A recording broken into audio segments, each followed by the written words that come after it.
Vamos abrir as nossas Bíblias na carta de Paulo a Timóteo, capítulo 5, a partir do verso 1.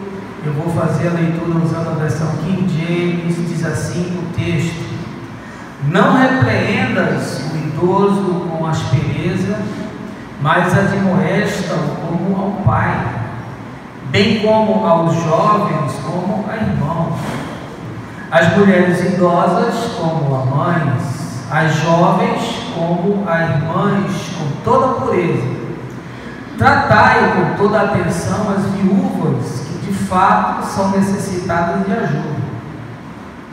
Todavia, se alguma viúva tiver filhos ou netos, que estes aprendam primeiramente a colocar a sua religião em prática, zelando por sua própria família e retribuindo os bens recebidos de seus pais e avós, pois isso é agradável diante de Deus. A viúva realmente necessitada e sem amparo espera em Deus e persevera noite e dia em suas orações e súplicas. No entanto, a que somente busca prazeres, embora esteja viva, na realidade está morta. Ordena esses procedimentos para que eles sejam irrepreensíveis. Contudo, se alguém não cuida dos seus, especialmente dos de sua própria família, este tem negado a fé e se tornou pior que um descrente. Essa, irmãos, é uma porção da palavra do Senhor, que eu quero que essa manhã se projete aqui no texto de Paulo ao seu filhinho na fé, Timóteo, e ganhe aí no seu coração guarida, de tal forma que isso faça expandir a sua consciência, fazer com que você reflita nessas verdades, para que isso se desdobre em ação concreta no chão de cada dia, sem o qual o texto perde completamente o seu significado. No último dia 23 de abril, no Colégio Bandeirantes, que é uma tradicional instituição de ensino da elite de São Paulo, ali na Vila Mariana, um adolescente de 17 anos, aluno do terceiro ano do ensino médio, suicidou-se. E esse foi o segundo suicídio no colégio em apenas 15 dias. No último dia 16 de maio, uma estudante de 17 anos, que estava lotada em uma escola pública em Icoaraci, que é um distrito de Belém, estado do Pará, suicidou-se no banheiro de sua casa por enforcamento. De norte a sul, entre ricos ou pobres, negros ou brancos, o suicídio tem sido um tema recorrente na nossa sociedade. No caso da morte entre jovens, segundo o mapa da violência no Brasil, entre 1980 e 2012, as taxas só crescem. Na faixa etária dos 15 aos 29 anos, são 5,6 mortes a cada 100 mil jovens. Esse número é assustador comparado com outras médias mundiais. Causas, segundo especialistas, segundo estudiosos, podem estar ligadas à questão como sexualidade, dificuldade de lidar com frustrações, bullying, que é uma palavra que a gente tem aprendido a lidar, pressão pela escolha da carreira profissional, mas todos são unânimes em afirmar que disfunções familiares, como é um tema extremamente presente na esmagadora maioria dos casos. E aí, pensando sobre esse tema, nesse mês, que nós intitulamos de Setembro Amarelo, estamos discutindo sobre o suicídio, eu lembrei que há cerca de mais ou menos aí 20 dias, um aconselhamento, eu ouvi uma mãe, em meio ao seu drama familiar, me dizendo o seguinte: eu olho para os moradores dessa casa e me pergunto, quem são essas pessoas? A indagação não me chocou, porque como pastor eu tenho lidado há muitos anos com desajustes familiares, mas me chamou a atenção o fato de que a indagação não foi feita por um vizinho desatento, não foi o zelador do prédio, nem muito menos o entregador de pizza saiu da boca de uma mulher de meia idade em referência ao marido e aos filhos que convivem com ela no mesmo ambiente há mais de 20 anos. A verdade é que aquela mulher sabe que há gente morando naqueles cômodos. Ela até vê essas pessoas em alguns dias da semana. Eventualmente eles se esbarram pelos corredores, mas ela me confessou que não tem a menor ideia de quem seja, o que acontece em suas vidas para além do privado, promovido pelo isolamento compulsório que a dinâmica da vida cotidiana impôs. Razões são muitas: aumento da carga de trabalho, virtualização das relações e das redes sociais, esfriamento da afetividade, terceirização de responsabilidades, a fenomenologia da fragmentação familiar e da deterioração das relações parentais faz parte de um mosaico que é amplo e complexo. O resultado último desse processo de destruição tem sido separações cada vez mais céleres, distúrbios de personalidade, gente que fez escolhas das mais desastrosas da vida, patologias clínicas como transtorno de ansiedade, pânico, depressões, envolvimento com drogas, vício alcoólico, violência doméstica, violência sexual e até suicídio. E aí eu tenho uma questão para apresentar para você essa manhã. Como é que está a sua casa? Como é que está a sua casa? Você que está me ouvindo. Quem são as pessoas que habitam nela com você? Que dramas você tem enfrentado com o seu cônjuge? Como andam os seus filhos? Você sabe o que eles fazem? O que eles gostam? Com quem eles andam? Existe em você a consciência da responsabilidade que lhe foi dada por Deus no que diz respeito ao seu trato com os diversos atores familiares? Pois bem, essa manhã, explorando esse texto de Paulo enviado para Timóteo, eu quero tratar desse tema espinhoso e que a gente tem por vezes até evitado, mas que é urgente, porque é dramático. Mas eu não queria avançar sem antes de convidar um momento de oração. Baixa aí a sua cabeça, feche os seus olhos. Meu Pai, nós vivemos nesse tempo uma sociedade desafeiçoada, onde temos aprendido a amar as coisas e usar as pessoas, onde temos visto o fenômeno da desconstrução de lares por um mosaico completo de fenômenos que tem chegado de forma cada vez mais avassaladora em muitas das casas desse país, como um tsunami, destruindo todo tipo de relação, toda troca afetiva, toda possibilidade de construção de gente de bem, pacificada, com boa fé, boa consciência, que se desdobre como promotores da justiça na construção de uma sociedade mais igualitária. Nesse tempo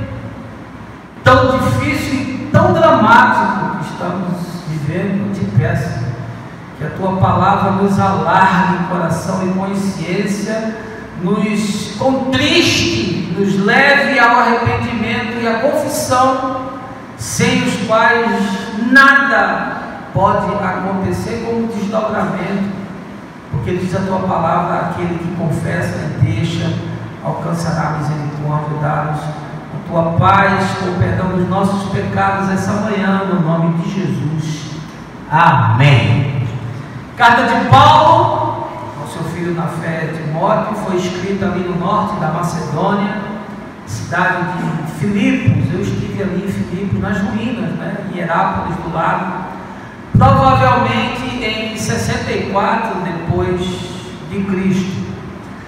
Timóteo, por determinação de Paulo, estava na cidade de Éfeso, e era ali pastor de uma igreja pujante que estava crescendo e tinha sido plantada provavelmente por Apolo, ou talvez um dos discípulos de João. E aí, como de costume, eu quero me colocar nessa cena. Vamos voltar para a metrópole de Éfeso, nesse desafio enorme que Timóteo, que era um jovem pastor, podia ter mais ou menos entre 20 e 25 anos, estava tendo uma das maiores cidades do mundo antigo, capital da Ásia, que possuía cerca de 250 mil habitantes, cultura grega efervescente, forte influência filosófica do epicurismo, que era aquela doutrina que apregoava que você tinha que buscar a satisfação, que você tinha que buscar o prazer como fim último da existência. A cidade de Éfeso tinha um centro de transporte que era fundamental para o crescimento de qualquer ajuntamento no mundo antigo. Tinha um porto marítimo ali no mar Mediterrâneo e também tinha estradas, centros de locomoção terrestre, e isso tudo garantia o tráfego de muita mercadoria, circulação de riquezas e também de pessoas que vinham dos mais diversos lugares. Estamos, portanto, num grande centro com uma mistura enorme de gente que produzia um caldo cultural extraordinário, um lugar que era progressista, era economicamente rico e era profundamente místico e idólatra. Os valores morais em Éfeso estavam totalmente deteriorados. Tinham os cultos à deusa Diana, que era a deusa da fertilidade, com todo tipo de torpeza sexual e uma infinidade de outras práticas de mistério, práticas de magia, que eram realizadas nos outros templos pagãos. Portanto, quando Paulo escreve a Timóteo, o objetivo da sua carta é combater o bom combate. E aqui a gente lembra logo do Brega, lá no nosso congresso, para você escolher bons combates para combater, era fazer oposição do ponto de vista da fé às heresias que estavam presentes, sobretudo o gnosticismo e as crenças dos judaizantes. Aí some-se a isso, resistir à luxúria, à prostituição, à futilidade, ao esbanjamento displicente, à ganância, porque Éfeso era uma grande produtora de ouro, e ao descaso com a vida do outro, porque havia muita exploração de mão de obra escrava. Portanto, Éfeso, sem dúvida alguma, é um arquétipo, é um modelo, é uma forma para muitas das nossas metrópoles. Possui uma afinidade ímpar com o nosso estilo de vida, com a nossa cultura e até com a religião desse tempo. A igreja de Éfeso era mista, tinha gentios que haviam se convertido e tinha judeus que também haviam se convertido. E aí, quando a gente lê o capítulo 2 do livro de Apocalipse, a gente vê que essa igreja havia se tornado, no final do primeiro século, uma igreja madura, talvez a mais consistente igreja da Ásia Menor. Era sólida doutrinariamente falando, era uma igreja capaz de fazer apologética, ou seja, a defesa da fé, e também era uma igreja que tinha um crescimento extraordinário. Agora, como é que eram as famílias que estavam nessa igreja de Éfeso? No Novo Testamento, todas as famílias, do ponto de vista do judaísmo, elas são um ajuntamento em torno da figura de um patriarca. Aquele modelo do Velho Testamento, ele também se projeta no Novo Testamento, e aí fazem parte dessa família não só a esposa e os filhos, mas também alguns parentes. Era comum, sobretudo porque havia uma dependência econômica muito grande de quem herdava os bens, e também os escravos eram considerados parte da família. Essas constituições, esses encontros, esses ajuntamentos humanos, do ponto de vista do casamento, eram monogâmicos, porque a poligamia já tinha sido praticamente abandonada. Existiam ainda poucos casos, sobretudo por conta da dificuldade econômica. E aí você tem a figura da mulher. A mulher não tinha nenhum direito nessa sociedade, ela não podia estudar, ela não podia trabalhar, ela vivia única e exclusivamente para obedecer o seu marido. Essa obediência no dever religioso, portanto, infringir é pecar contra Deus. Ela tinha a tarefa de administrar a casa, de cuidar das necessidades dos que ali habitam, ou seja, parentes, aderentes, escravos, ensinar e cuidar e prover os filhos.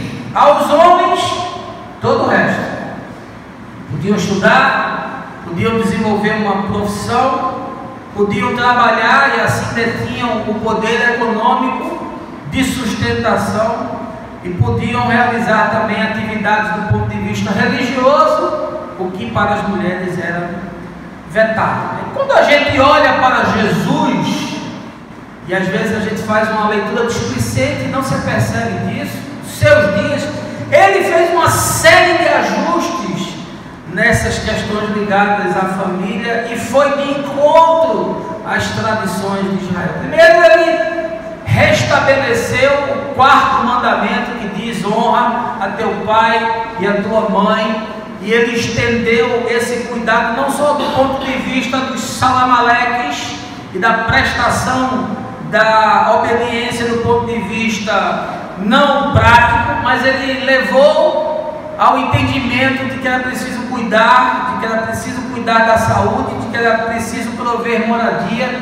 de que era preciso estar viabilizando a alimentação. Ou seja, honrar em Jesus é algo que vai para muito além de uma escuta daquilo que se está dizendo ou aconselhando. Além disso, Jesus iguala a condição da mulher à condição do homem, quando ele publicamente condenou o repúdio nos casos de divórcio. E aqui a gente tem uma ação com um desdobramento enorme, não só religioso, mas econômico, social e cultural, porque naquela sociedade o homem podia descartar a sua mulher por qualquer motivo, e via de regra, quando ele fazia isso, ela ia para a prostituição, e ele podia se casar quantas vezes quisesse, num processo chamado monogamia sucessiva, e Jesus condenou essa perversidade e igualou o papel de cada um. Seu trato, portanto, com as mulheres e com as crianças, que nessa sociedade também não vale absolutamente nada, sempre demonstrou carinho e respeito, porque ele não só lhes deu acesso, mas permitiu que eles entrassem na intimidade. A gente lembra das crianças ali próximas a Jesus, e eles vão ser repreendidos. Jesus disse: deixe vir a mim as criancinhas, né? A gente lembra de Jesus na casa de Marta e de Maria.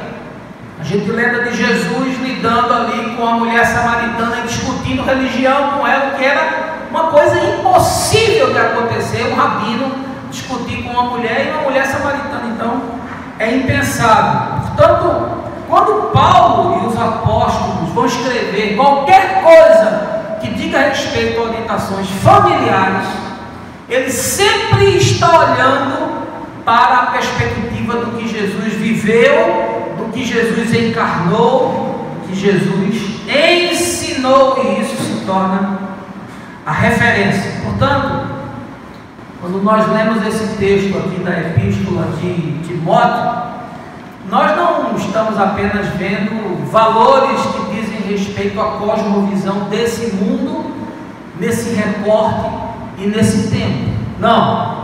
Aqui nós temos o que nós chamamos de princípios universais.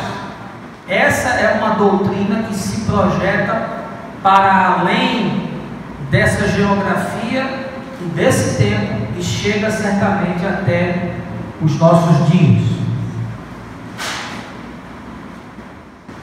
Quando a gente vai estudar história, a gente aprende que a Idade Média chegou ao seu final ali em 1453, quando os turcos otomanos tomaram a cidade de Constantinopla. A gente teve Constantinopla, hoje é Istambul, na Turquia, fica parte no continente, né? Parte na Europa, parte na Ásia, cidade belíssima.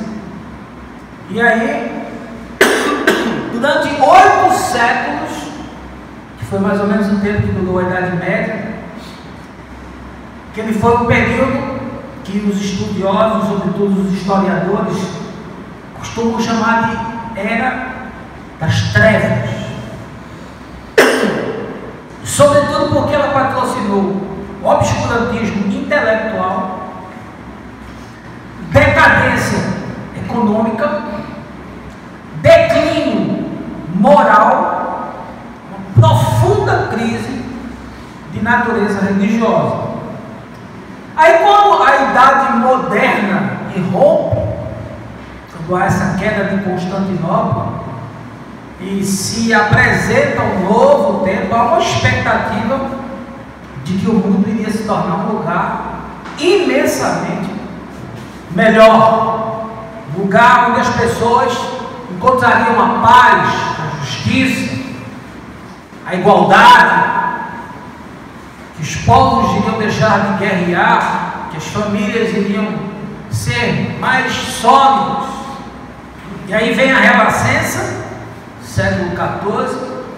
Na sequência você tem Reforma Protestante e você tem Revolução Francesa, século XVI. Aí você tem o Iluminismo no século XVII. Aí você tem a Revolução Industrial do século XVIII. E você tem a Revolução Tecnológica agora no século XX. Mas na verdade nada parece ter mudado. Muito pelo contrário, dos aspectos que mais importam, naquilo que produz paz e produz bem para a vida, a gente está muito pior do que viveram os nossos antepassados.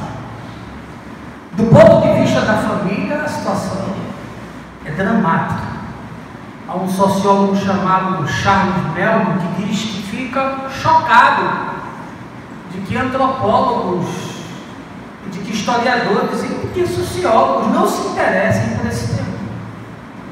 Separações, pedofilia, violência doméstica, os novos arranjos familiares, como produção independente, e famílias que são constituídas por pessoas homoafetivas, e que são novas distribuições que precisam ser repensadas, precisam se achar espaços e se pensar nos desdobramentos, questões econômicas, culturais,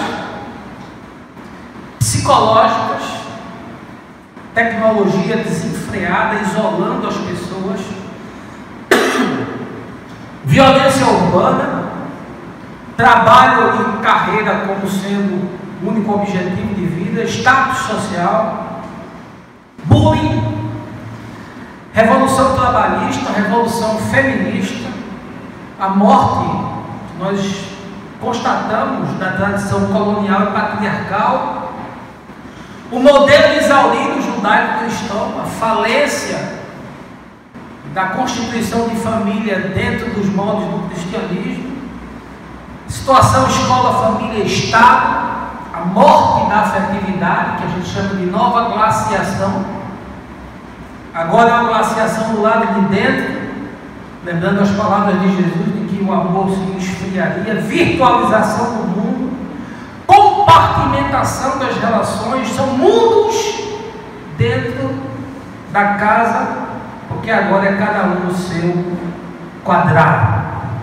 São todas questões que promoveram impactos devastadores nas nossas relações familiares e afetivas, ao ponto de que o filósofo existencialista Jean-Paul Sartre, francês, chega ao extremo de dizer: o inferno é o outro.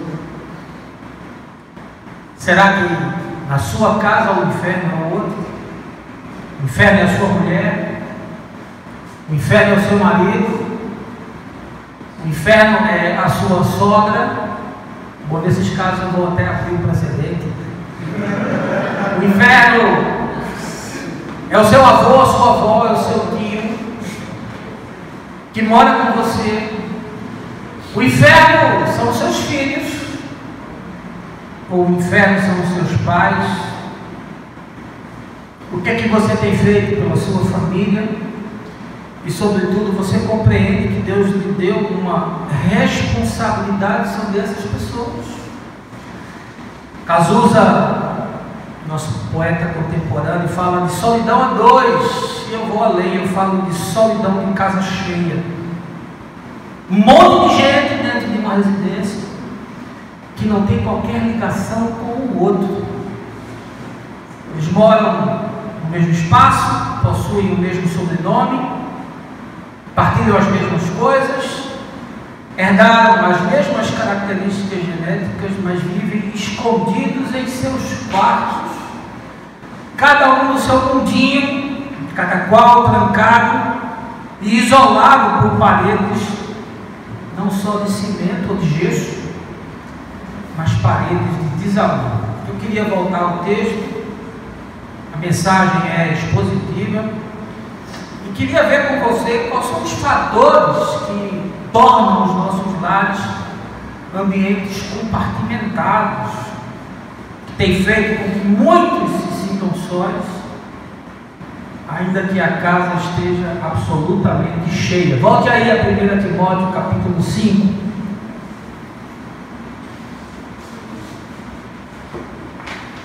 Primeira coisa que surge como algo fenomenológico, e veja que não é diferente dos dias de Paulo para os nossos dias, e que produz desencontro, destruição, deterioração nas famílias, é a perda do entendimento sobre os papéis referentes aos atores familiares. Veja aí o verso 1 e 2. Não repreendas o idoso com aspereza, admoesta-o como pai, bem como aos jovens como irmãos, as mulheres idosas como mães, as jovens como irmãs, com toda a pureza. Eu percebo que um dos problemas mais graves dentro das famílias modernas é que exauriu-se, extinguiu-se ou diluiu-se os papéis dos atores familiares. Nós não sabemos onde começa e onde termina as responsabilidades das pessoas que estão dentro das nossas casas. Quais são as suas funções? Quais são as suas propostas? Baseado em que está a sua autoridade? E até onde essa autoridade é capaz de ser coercitiva, ou seja, é capaz de produzir disciplina. E aí, desgraçadamente, a psicologia prestou um desserviço na construção do psiquismo de crianças e de adolescentes, quando introduziu, do meu ponto de vista, erroneamente, e ali eu estou com a psicóloga dentro de casa, depois vai me matar, mas o conceito de que tudo produz trauma na criança. Você não pode falar mais firme com a criança, você não pode dar uma palmada na criança, você não pode pôr a criança de castigo, você não pode estabelecer limites para a criança, porque tudo frustra, traumatiza, incomoda, produz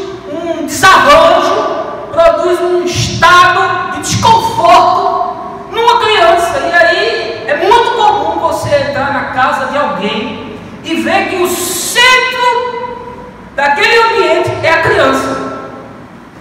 A criança tumultua de tal forma a vida dos pais e a vida dos habitantes daquela família, que por vezes se torna impossível você manter qualquer relação social, porque se alguém for na sua casa, o seu filho vai parecer estar possesso, e ninguém controla aquele menino, e ninguém controla aquela menina, porque ela é capaz de subir na parede, ela é capaz de fazer xixi na mesa, ela é capaz de jogar um controle remoto na sua cara, ela é capaz de gritar e se arrastar pelo chão, estribuchando, e ninguém toma uma providência. A Bíblia fala que a disciplina é necessária, e aí equivocadamente os pais também acabam usando isso de uma forma errônea. Você dá uma palmada, uma criança até ali 1 ano, 2 anos no máximo, porque ela não tem ainda a capacidade de discernimento. Não é espancar, mas é você mostrar ali da forma que ela entende de que aquilo está sendo feito e não pode ser feito. Aí também não é para você dar palmada num adolescente, como às vezes eu vejo pai e mãe batendo um menino de 12, 13, 14 anos. Uma coisa impensável. Nem tanto, nem tão pouco. Mas preocupa o fato de que desgastou-se o papel dos atores familiares. Quem é que manda aqui dentro? Aí o menino diz: quem manda sou eu. Como é que você manda? Aí eu mando, bota a boca no trombone, eu jogo no chão, eu jogo um copo em cima do quadro, eu pinto o quarto, eu quebro a TV, eu faço qualquer coisa, eu chantageio, eu manipulo de tal forma que esses idiotas acabam se rendendo aos meus caprichos. Paulo dá uma orientação dizendo que existem atores na família, e começa a dizer como deve ser o trato que nós precisamos empreender na troca e na relação com cada uma dessas pessoas. Quando você não tem esses papéis definidos, você não tem referência, e quando você não tem referência, você perde o respeito. Como eu encontro adultos que nunca tiveram referência de pai. Como eu encontro adultos que nunca tiveram referência de mãe, de avó, de tio, que nunca tiveram uso de autoridade na sua vida e se transformam em adultos incontroláveis. Pessoas que cresceram do ponto de vista da idade, mas que regrediram do ponto de vista da cognição, da maturidade emocional, são bebês se arrastando na vida e projetando para os outros, porque quem é assim vai criar filhos da mesma forma ou de forma pior, e aí isso se torna uma metástase social. Olha, ensinar, deixa eu dizer logo de cara, tem um custo. Você quer ter filho, meu amigo? Isso tem um custo. Mas eu já pago o colégio, eu já pago inglês, eu já pago informática, eu já pago transporte. Não, mas não é esse custo não. Porque esse custo qualquer um paga, até o Estado paga por você sem nem reconhecer que ali você tem uma relação de afetividade. Ele paga friamente. Tem um custo de você ensinar, de você corrigir, de você disciplinar. A Escritura diz: ensina a criança no caminho no qual ela deve andar, e quando for velho, ele não vai se desviar dele. Pensador contemporâneo diz: ensine as crianças para que você não tenha que disciplinar os adultos. E o que é que nós fazemos nas nossas casas? Nós perdemos o nosso papel de ensinar, de corrigir, disciplinar. Por quê? Porque isso é custoso, porque dá trabalho. O hebreu pegava o filho e saía andando com ele, recitando a Escritura e ensinando, ia mostrando, porque a tradição inicial do repasse de informações e do ensino na cultura de Israel é um repasse oral. Ele vai falando no caminho, todo o tempo ele está com o filho, com a filha, para cima e para baixo, ele está falando, ele está falando, ele está ensinando, ele está ensinando. Eu pego o carro, vou deixar a Gabriela todo dia quase na escola e vou pegar. E durante muitos anos esse era o tempo que eu tinha com ela, por causa da rotina profissional, mas todo o tempo ensinando, conversando, procurando saber como é que foi o dia, quem são os amigos, que tipo de situação aconteceu, às vezes entra no carro calado, eu já sei que houve alguma coisa, entra abusado, eu já sei que houve alguma coisa, e sempre fazendo link com as situações reais, porque ensinar tem um custo, e esse é o meu papel. Agora a gente não tem tempo, a gente não tem vida, a gente não tem espaço, aí a gente não quer falar com o menino só para repreender, só para criticar, só para cercear, e aí a gente deixa ele fazer o que quiser. Ele pode meter o pé dentro do prato que a gente vai achar bonito. Por vezes a gente vê vídeos que nos são enviados de menino metendo a mão na cara do pai, na cara da mãe, e os pais rindo e achando engraçado. Hoje ele vai achar engraçado. Quando amanhã ele se tornar um adulto, ele vai espancar você, ou ela vai espancar você, e você já não vai achar tão engraçado. Casas por vezes viram terra sem lei. É um espaço onde se pode fazer tudo, porque ali não existem os atores, os papéis não estão definidos, os limites não estão estabelecidos, o ensino não está sendo patrocinado, e toda conquista tem uma contrapartida. A todo direito se corresponde um dever, e a criança tem que saber isso desde cedo. Desde cedo tem que saber isso. Eu me lembro quando eu fiz 15 anos de idade, meu pai chegou, o presente foi a chave da casa. Está aqui, é a chave da casa. Talvez para os meus amigos que eram ricos e que ganhavam viagens, e que ganhavam motocicletas, e que ganhavam bicicletas do último modelo, e que ganhavam patins e skates, os mais modernos possível, aquilo tinha sido uma coisa idiota, ridícula.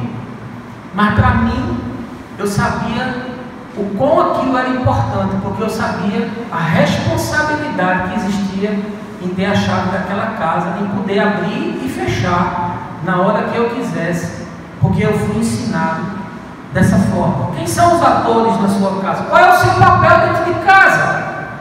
Você mãe, você pai, você tio, por vezes está criando os filhos do irmão, você avó que está cuidando dos filhos dos seus filhos. Qual é o seu papel dentro de casa? Desgraçadamente, recentemente aí se falou que casas criadas, onde os filhos são criados por avós e por mães, é um espaço de fomento de delinquente. Eu quero dizer que essa é uma percepção muito minimalista, simplista e até perversa. Porque quando os papéis e os atores estão definidos dentro de casa, as pessoas só não se tornam gente se não quiserem. Mas os papéis estão divididos na sua casa, as tarefas estão divididas, ou de repente tem gente muito sobrecarregada, fazendo tudo. Normalmente as mulheres com 5, 6 tarefas diferentes, esmagadas, sem tempo, e aí o trato se torna um trato muito mais difícil, porque pela sobrecarga vem também a irritação, e aí às vezes o ensino não é ministrado como deveria. As coisas estão equilibradas na sua casa, os papéis estão definidos, os atores estão cada um no seu devido lugar, as funções estão repartidas, o ensino está sendo feito, a correção está sendo estabelecida, a disciplina está sendo patrocinada. Cuidado, porque hoje o seu menininho, aquele capetinha que você acha tão engraçadinho, ele é só um menininho, mas amanhã ele vai ser um marginal, ele vai ser um delinquente. E ninguém consegue mais disciplinar ele, ninguém consegue mais controlar ele. Sabe por quê? Porque ele aprendeu que o céu é o limite. Porque ele aprendeu que papai deixa eu fazer o que eu quero. Porque mamãe deixa fazer o que eu quero. Porque vovô e vovó deixam eu fazer o que eu quero. E aí, meu amigo, se prepare para você ter problema. Segunda coisa que Paulo cobra de Timóteo, como um pastor jovem naquela pujante igreja de Éfeso, numa cidade efervescente, onde as pessoas estão buscando progredir, ganhar dinheiro, se estabelecer socialmente, mas onde há muita impureza, muita prostituição, muita imoralidade, uma decadência de todos os valores que fazem bem a vida. E aí Paulo diz: olha, Timóteo, para que não se estabeleça uma desgraça dentro da comunidade, evite a terceirização indiscriminada das responsabilidades individuais intransferíveis. Veja aí os versos 3 e 4. Ele diz: tratai com toda atenção as viúvas, que de fato são necessitadas de ajuda. Todavia, se alguma viúva tiver filhos ou netos, que estes aprendam primeiramente a colocar a sua religião em prática, zelando por sua própria família e retribuindo os bens recebidos de seus pais e avós, pois isso é agradável ao Senhor. Segunda coisa que destrói família, que arrasa relacionamentos, é quando a gente começa a terceirizar, jogar para os outros as nossas próprias responsabilidades. Como isso é um drama com o qual a gente tem que conviver, porque a vida moderna nos impôs isso. A gente acabou delegando para a escola, delegando para a babá, delegando para a televisão, ou delegando para o terapeuta a educação, o cuidado das pessoas que moram dentro do nosso espaço, sobretudo os nossos filhos. E aí é fácil, porque você diz, mas eu estou fazendo tudo. Como eu encontro famílias disfuncionais, onde o pai me diz assim, eu fiz tudo que eu podia, eu dei boa escola, eu paguei psicólogo, eu paguei curso de inglês, eu paguei curso de informática, eu dei boa alimentação, eu comprei roupa, eu fiz tudo o que podia, eu só não fui pai, eu só não fui amigo, eu só não estava presente, eu só não me tornei alguém acessível, eu só não fui mãe, eu só nunca permiti que houvesse entre nós cumplicidade tal que a gente pudesse trançar, misturar as nossas vidas, porque pagar a conta é algo muito fácil. Eu adorava aquela propaganda do Gelol que dizia, não basta ser pai, tem que participar. Um slogan de marketing poderoso. Deixa eu lhe dizer uma coisa nessa manhã, não basta ser avô, não basta ser avó, não basta ser tio, não basta ser pai, não basta ser mãe, e não basta ser filho quando você tem que cuidar dos seus pais, porque é preciso que você participe. Quantos e quantas eu tenho visto se danar na vida, casos inclusive muito próximos familiares, de gente que está se constituindo um projeto de agonia, de desespero para os pais, ainda que eles prefiram não enxergar. Infelizmente, a experiência pastoral e a experiência de vida leva a gente a perceber a anatomia da tragédia, porque toda tragédia familiar ela tem uma anatomia, ela vai se construindo, ela não acontece do dia para a noite, não. São anos e anos de investimento na falência da pessoa, e aquilo vai sendo tecido pacientemente até que a desgraça acontece. Olha, se não há relacionamento, se não há envolvimento, se você tem um modelo frio, um modelo impessoal, as pessoas na sua casa são só um número. As pessoas na sua casa são uma rúbrica contábil. Sabe aquela rúbrica contábil? Despesas outras, ou então pagamento de aluguel, ou então pagamento de energia, ou então custeio de manutenção.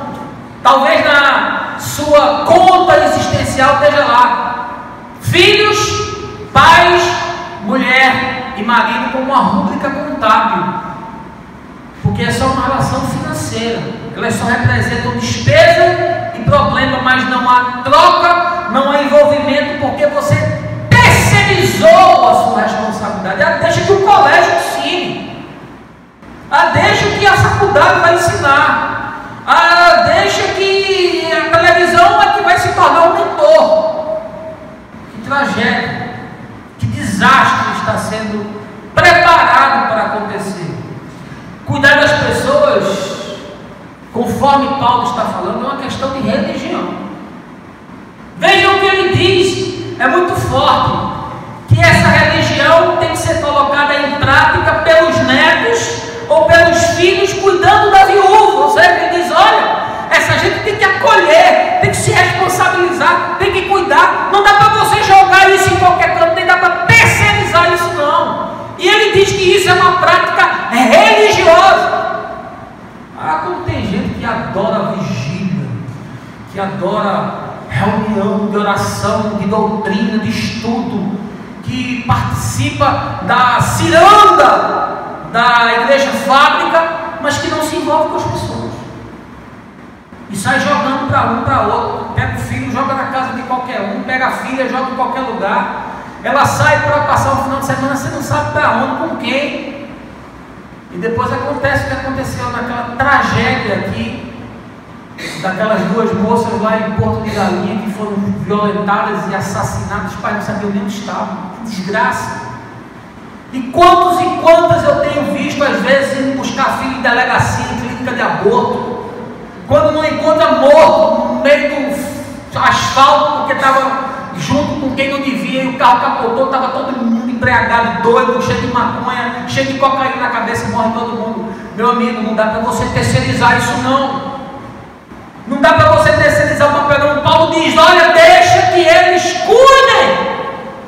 Ele está usando aqui o exemplo da viúva, mas a gente pode generalizar. Deixa que cuide, por quê? Porque religião é cuidar das pessoas. Tiago vai dizer a mesma coisa. Quando ele afirma que a verdadeira religião é cuidar dos órfãos, é cuidar das viúvas, é assistir as pessoas em suas necessidades. Ah, não, mas a gente é muito espiritual. A gente quer saber só de oração, de leitura. A gente quer saber só de assistir culto. A gente quer saber só de participar de vigília. Porque espiritual para a gente é essas coisas. Cuidar de gente não é espiritual, porque cuidar de gente dá trabalho. Porque cuidar de gente leva tempo, o resultado às vezes, inclusive, não é positivo.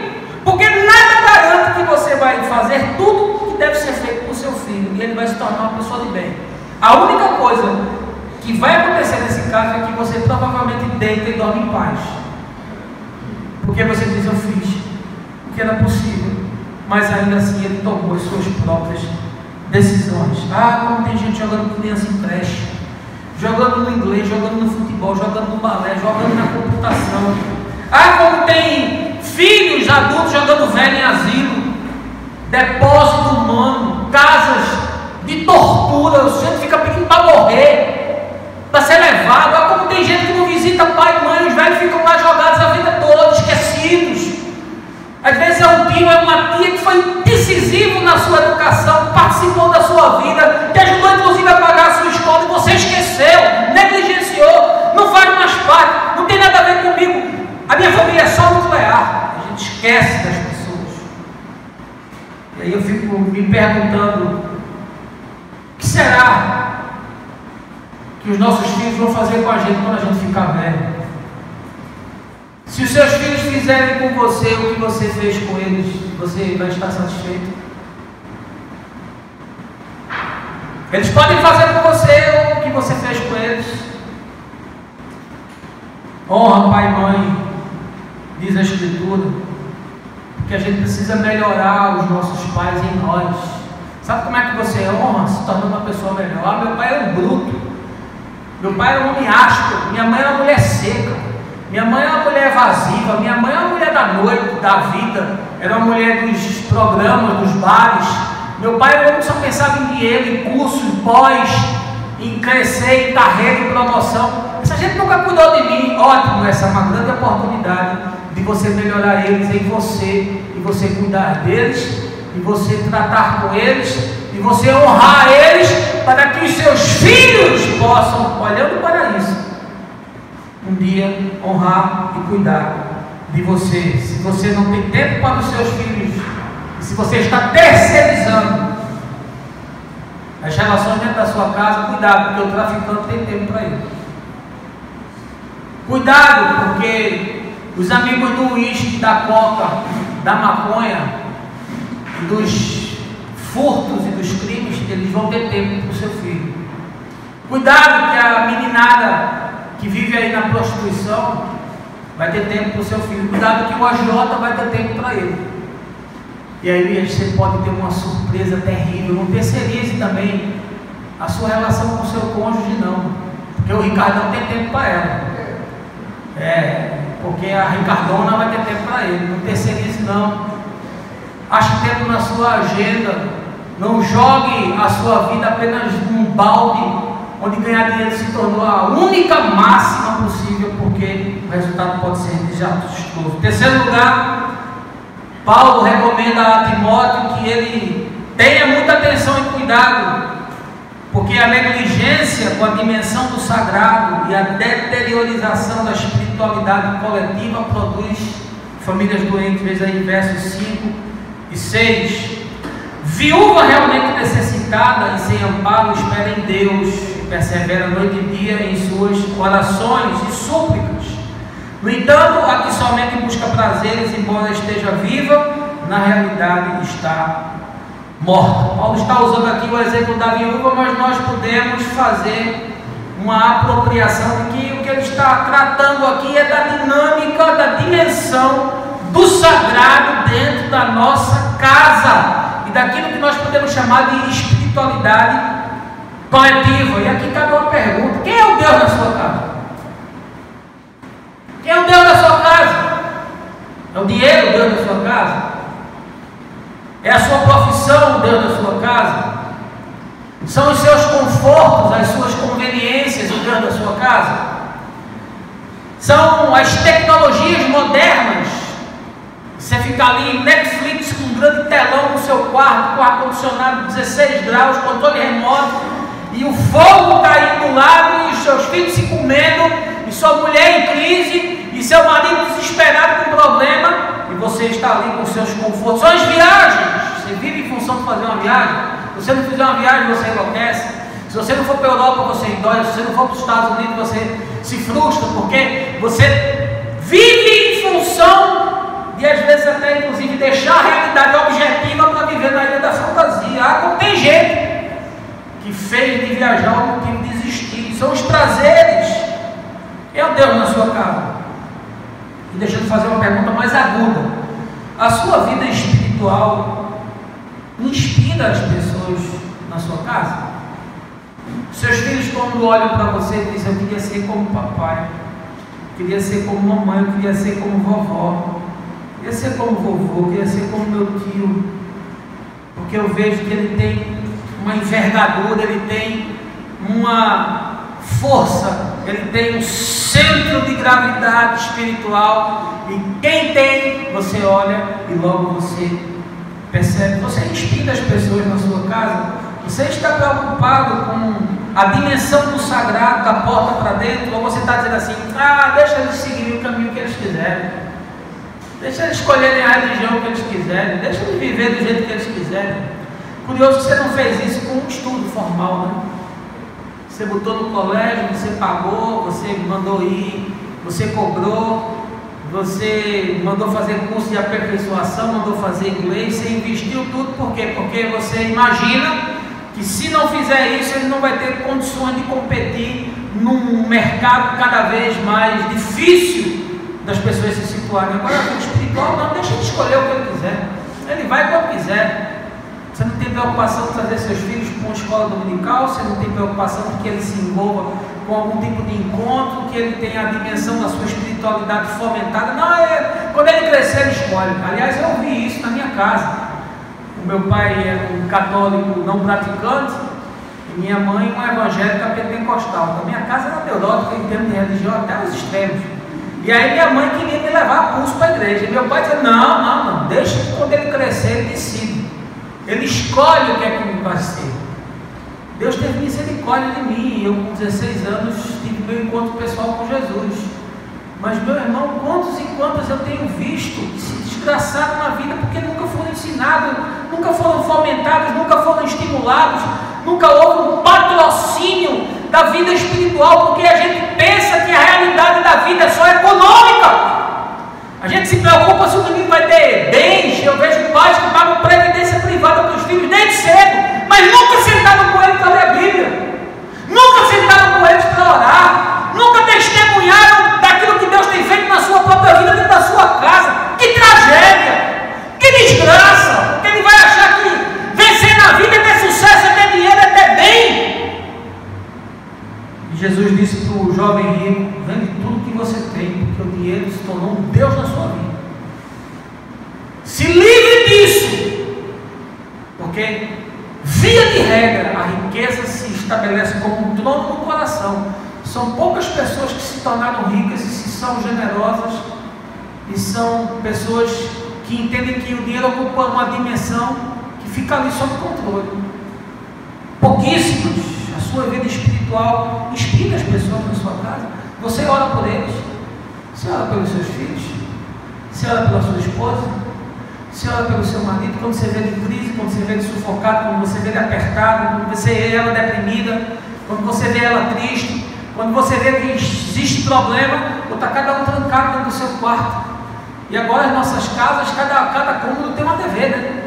Na minha mesmo tem uma TV na sala, tem uma TV no escritório, tem uma TV no quarto de Gabriela. E só falta uma TV no quarto e no banheiro, né? Quando tiver ali naquele momento de privacidade, continuar assistindo, né? Mas a gente assiste no celular, né? Porque a gente leva e às vezes a transmissão ao vivo você está assistindo. Compartimento, solidão de casa cheia, as pessoas se esbarrando dentro de casa, mas ninguém inspira ninguém, ninguém estimula ninguém, ninguém se torna referência para ninguém. E aí eu me lembro de Josué, quando foi desafiado sobre o que iria fazer, que decisões iria tomar, ele disse: eu e a minha casa serviremos ao Senhor. Eu e a minha casa serviremos ao Senhor. Você pode dizer isso? Eu e a minha casa serviremos ao Senhor. Você tem autoridade para dizer isso. Você tem consistência para dizer isso. Você tem vida para dizer isso.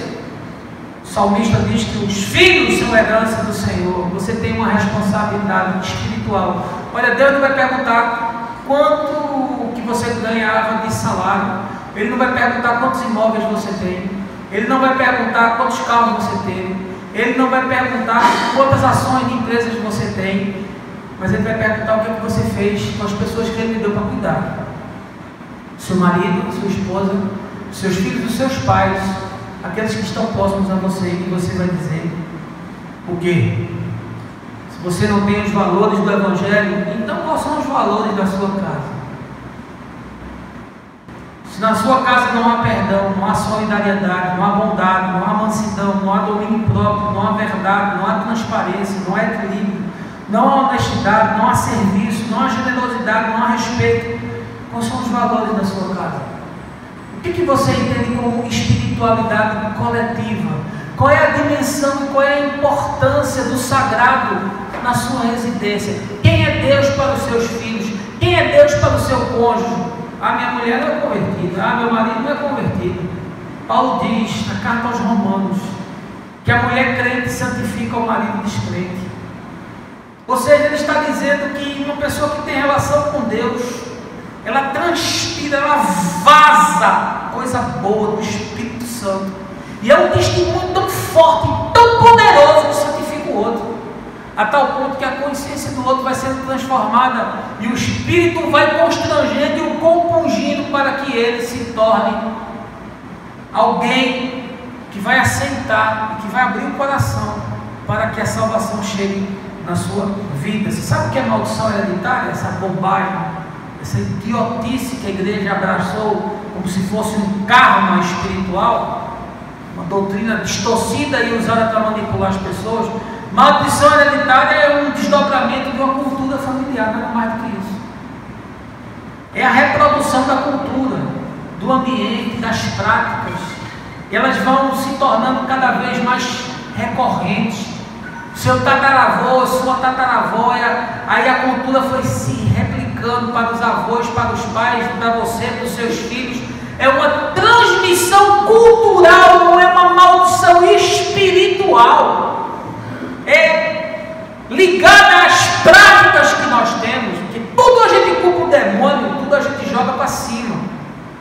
Mas isso não pode ser jogado. Em último lugar, Paulo recomendando Timóteo no aconselhamento, no trato com as pessoas, na análise das conjunturas intimistas de uma casa, ele nos ensina que a substituição do modelo intimista familiar pelo modelo institucional de massa produz um dano irreparável. Veja aí o verso 8. Contudo, se alguém não cuida dos seus, especialmente dos de sua própria família, este tem negado a fé e se tornou pior que um descrente. Mais uma vez, Paulo estabelece como um padrão de espiritualidade madura, de espiritualidade consequente, de gente que tem centro de gravidade no Evangelho, de gente que foi ressignificada pelo poder do Espírito, como o trato com o outro, o cuidado com o outro, o encontro com o outro, revela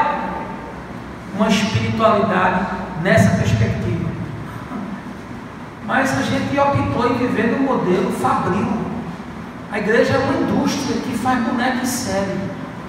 E olha, meu irmão, para você conseguir acompanhar a programação da igreja, você tem que fazer ginástica.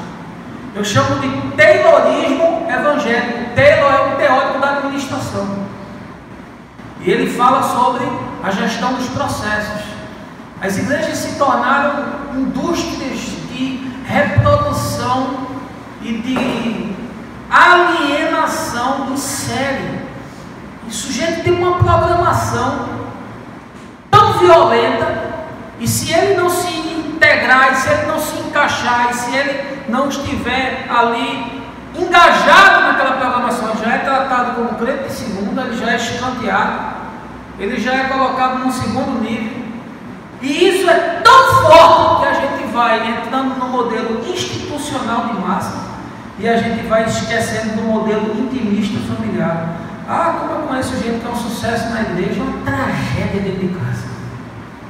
Como eu já vi gente dando testemunho fraudulento em encontro de casal, com casamento arrebentado. Como eu já vi jovens dando testemunho da sua vida familiar linda e maravilhosa, com a casa de cabeça para baixo. Porque aí se torna um testemunheiro profissional. O cara usa a emoção para contristar o outro e não a razão. Olha, eu temo muito por qualquer palestrante que use emoção para convencer as pessoas. Porque você está dizendo que o Espírito Santo não é suficientemente competente para contristar ninguém. Você tem que contar uma tragédia para ilustrar. Às vezes bota uma música de fundo para o cara ficar molinho, para ele poder tomar uma decisão. Cuidado. Paulo diz que quem cuida dos de fora e não cuida dos de dentro é pior do que o incrédulo, porque tem negado a fé. A igreja vai absorvendo o sujeito de uma forma tão perversa e vai criando tanta programação e vai criando tanta atividade que o cara esquece que tem mulher, esquece que tem filho, esquece que tem marido, e ele cuida mais da igreja do que daqueles que estão dentro da sua casa. Ah, como eu conheço o pastor, que é uma bênção, esse homem é uma bênção de Deus, é um ungido de Deus, é um santo de Deus. Vai na casa dele, pergunta à mulher quem é, pergunta aos filhos quem ele é. Aqui você está livre, pode procurar minha mulher, pode procurar minha filha. Você pode perguntar se eu sou uma pessoa em casa ou outra pessoa na igreja. Você pode ir no meu trabalho e perguntar se eu sou uma pessoa no trabalho ou outra pessoa na igreja. Você pode perguntar ao mercado, porque eu tenho 32 anos de profissão, eu fiz projeto do Brasil inteiro. Você pode perguntar aos meus clientes, a quem fez parceria comigo, como é que foi o trato, se eu sou desonesto, se eu sou corrupto, se eu sou irresponsável, se eu sou grosseiro. Você está livre para fazer isso. Porque eu não estou encarnando um personagem no ano de máscara. Porque o Evangelho tirou as minhas máscaras. Eu sou perfeito? Não. Eu sou um marido perfeito? Não. Eu sou um pai perfeito? Claro que não.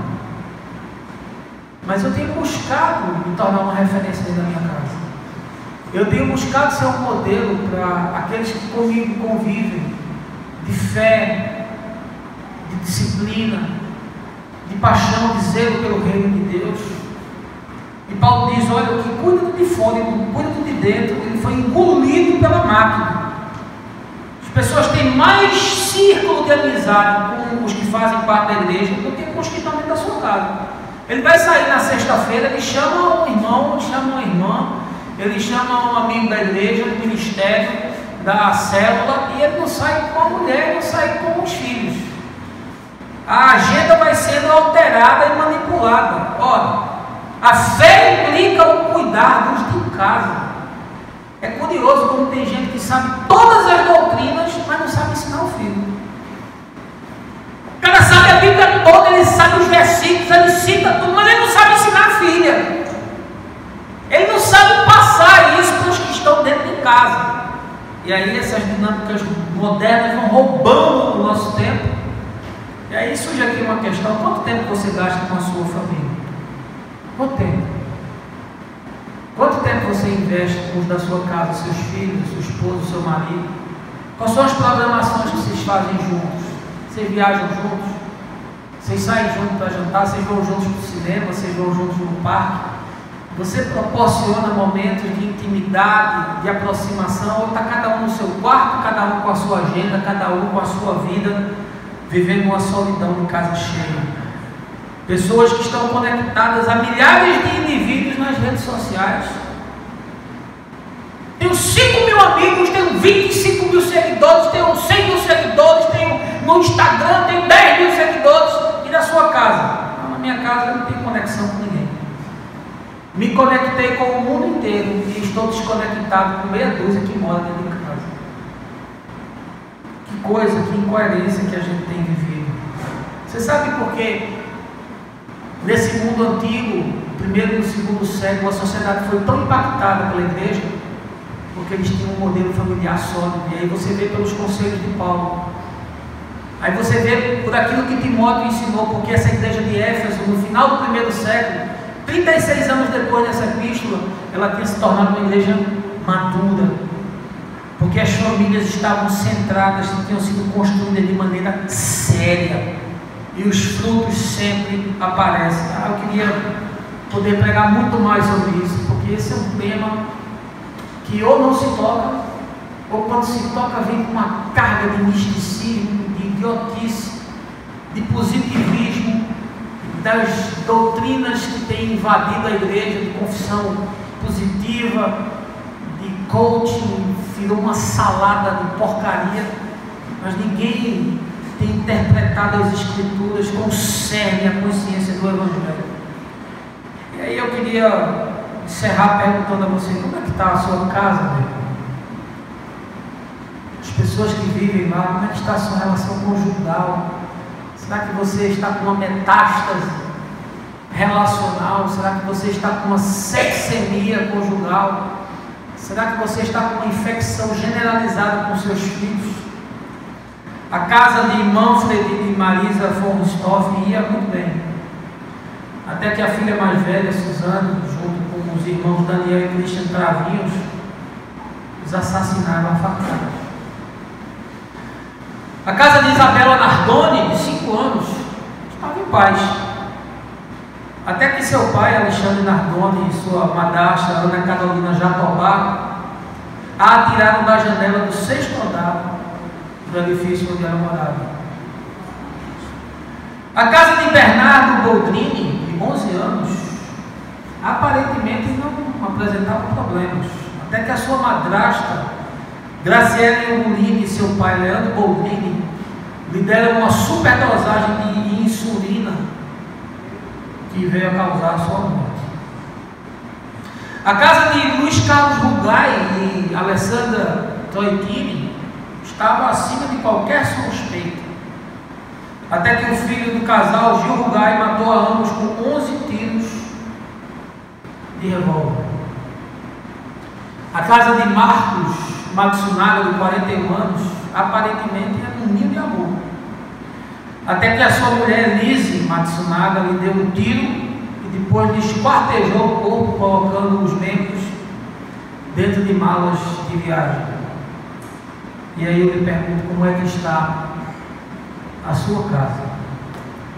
Que o Senhor possa, essa manhã, lhe trazer esses princípios à mente, que essa mensagem lhe contriste, que essa mensagem lhe inquiete, que essa mensagem lhe leve a refletir com profundidade e a não terceirizar mais as suas responsabilidades, que ela lhe leve a entender que o sagrado precisa ser cultivado no seu lar, que ela lhe leve a compreender que os papéis e os atores precisam estar bem firmados, e a disciplina faz parte do ensinamento, que também ela lhe permita entender que nós não podemos entrar na ciranda da igreja, não podemos fazer do ativismo a nossa espiritualidade, porque os que negligenciam os de casa negam a sua fé. O Senhor lhe abençoe, que você tenha um final de semana gostoso, gaste tempo com quem você ama,